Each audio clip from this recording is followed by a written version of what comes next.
কিচেনে সবাইকে স্বাগত জানাই। আজকে আমি ভোগ রান্নার খিচুড়ি কিভাবে করে সেই রেসিপি দেখাতে যাচ্ছি।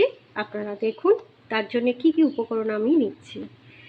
এখানে গোবিন্দভোগ চাল নিয়েছি 500, মুগের ডাল নিয়েছি 350, সরিষার তেল নিয়েছি, জিরে নিয়েছি, চন্দনী নিয়েছি, হলুদ গুঁড়ো, নুন, ধনিয়া গুঁড়ো, লঙ্কার গুঁড়ো কাশ্মীরি, আর নিয়েছি গোটা লঙ্কা, তেজপাতা, আর এখানে নিয়েছি কাঁচা লঙ্কা, আদা আর টমেটো। এখানে আদা, কাঁচা লঙ্কা, জিরে আর চন্দনীকে আমি একসঙ্গে মিক্সারে পেস্ট করে নেব। ডালটাকে আমি কাঠখোলার মধ্যে প্রথমে ভেজে নেব। ডালে তেল দেবো না, শুধু কাঠখোলাই আমরা ভাজবো।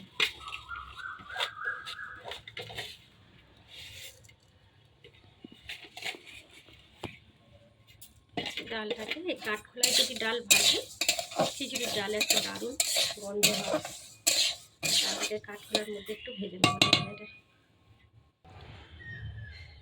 ডালটা ঠিক এরকম ভাজা ভাজা মতন হলে একটু লালচে লালচে আমরা এটাকে নামিয়ে নেব। আদা তেল দিলাম।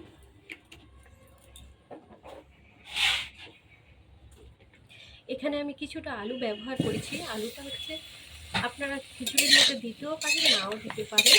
আমাদের একটু আলু ভালোবাসি বলে তাই আমি এটা আলু ব্যবহার করছি। আপনারা আলুটাকে দিতেও পারেন, নাও দিতে পারেন। দেখুন আমার আলু কি সুন্দর লাল লাল ভাজা হয়ে গেছে। এবার আমি আলুটাকে নামিয়ে নেব। জল দিয়ে দিয়েছি। এরপর এর মধ্যে আমি একটু হলুদ গুঁড়ো দিয়ে দেব।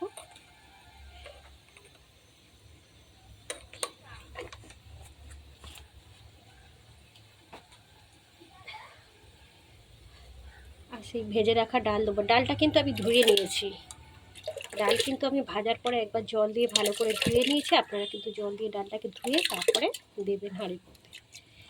সেই ভেজে রাখা ডালটা আমি দিয়ে দেবো হাঁড়ির মধ্যে। জল গরম হয়ে গেছে। এবার ভেজে রাখা আলুগুলোকে আমি একে একে দিয়ে দেবো।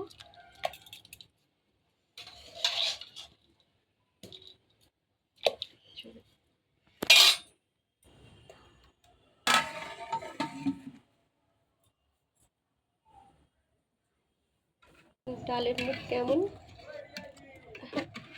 দেখুন, ডালের মুখ কি সুন্দর ফেটে গেছে। এই টাইমে আমরা চালটাকে তুলে দেব হাঁড়ির মধ্যে।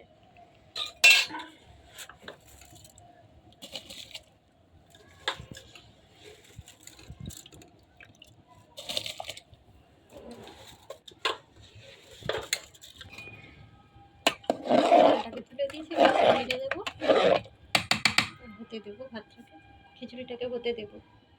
ডাল আর চাল কিন্তু খুব সুন্দরভাবে সেদ্ধ হয়ে গেছে। এবার আমি একটা মশলা তৈরি করে দেবো।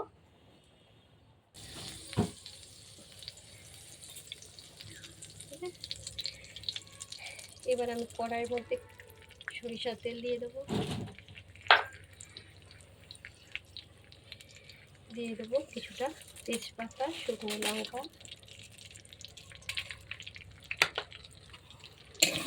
নাড়তে থাকবো। শুকনো লঙ্কা আর তেজপাতাটাকে একটু নাড়বো। যখন দেখবো শুকনো লঙ্কাটা একটু ভাজা ভাজা হয়েছে, তখন তার মধ্যে অন্য মশলাগুলো আমি আবার দেবো। সুন্দর কালার এসছে। এবার আমি এর মধ্যে সে পেস্ট করা মশলাটা দিয়ে দেবো।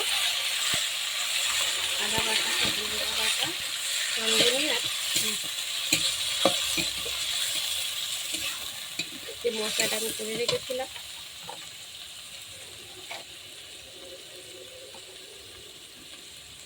আর দিয়ে দেবো হলুদ গুঁড়ো, নুন, কাশ্মীরি লঙ্কার গুঁড়ো,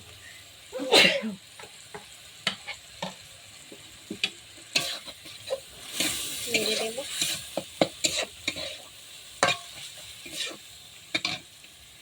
আর দিয়ে দেবো ধনে গুঁড়ো।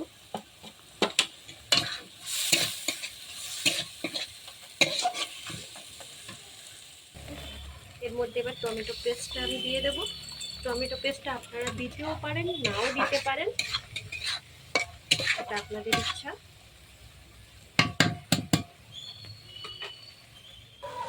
দেখুন এর মধ্যে সুন্দর তেল ছাড়তে শুরু করেছে, কষাটার মধ্যে সুন্দরভাবে তেল ছাড়ছে।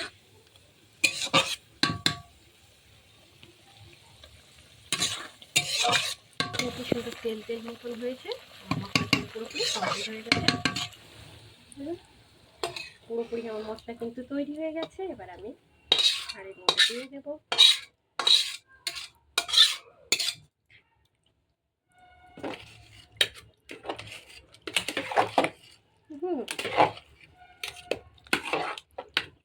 আমি ঘি দিয়ে দেবো, দেবো।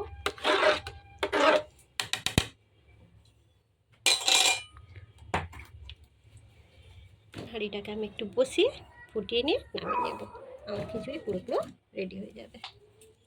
একটু হতে কিছুক্ষণ একটু আমি আরেকটু ফুটিয়ে নিয়ে কিন্তু আমি এবারে নামিয়ে নেবো। আমার খিচুড়ি পুরোপুরি কিন্তু রেডি হয়ে গেছে। দেখুন আমার খিচুড়ি কিন্তু পুরোপুরি রেডি হয়ে গেছে। এবার এই খিচুড়িটাকে আমরা খেতে পারি আলু ভাজা, বেগুন ভাজা বা পাঁপড় দিয়ে। তো সুন্দরভাবে এইভাবে রান্না করে খাবেন, খেতে খুব টেস্টি হয় আর সুন্দর হয়। তো আমার খিচুড়ি পুরোপুরি রেডি হয়ে গেছে।